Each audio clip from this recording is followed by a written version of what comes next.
సినిమాల్లో కమెడియన్ను, అదే సందర్భంలో నిర్మాతగా ఆ తర్వాత ఎదిగారు. మరొక వైపున పవన్ కళ్యాణ్కి వీరాభిమాని, at the same time Botsa సత్యనారాయణకి ఆప్తుడు బండ్ల గణేష్. తాజాగా సినిమా రంగంలో తను చేసిన తప్పుకి శిక్ష పాలయ్యారు. అయితే ప్రస్తుతం స్టే కారణంగా ఆగారు. ఏంటయ్యా అంటే ఆయన చెల్లని చెక్ ఇచ్చినందుకు శిక్ష అనుభవించాల్సిన పరిస్థితి వచ్చింది.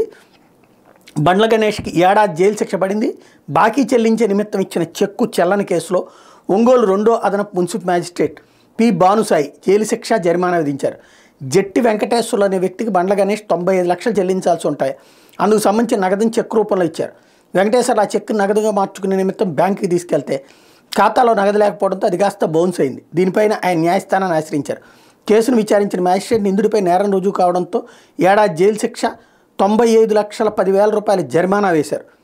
జరిమానాలోని 95 లక్షలను ఫిర్యాదుకి పరిహారంగా చెల్లించాలని తీర్పిచ్చారు. ఈ తీర్పును అప్పీల్ చేసుకుంది కోర్టు. 4 రోజులు గడువిచ్చింది. ఈలోపు డబ్బులు కట్టేస్తే ఓకే, లేదంటే కనుక జైలు శిక్ష ఏడాది అనుభవించాల్సి ఉంటుంది.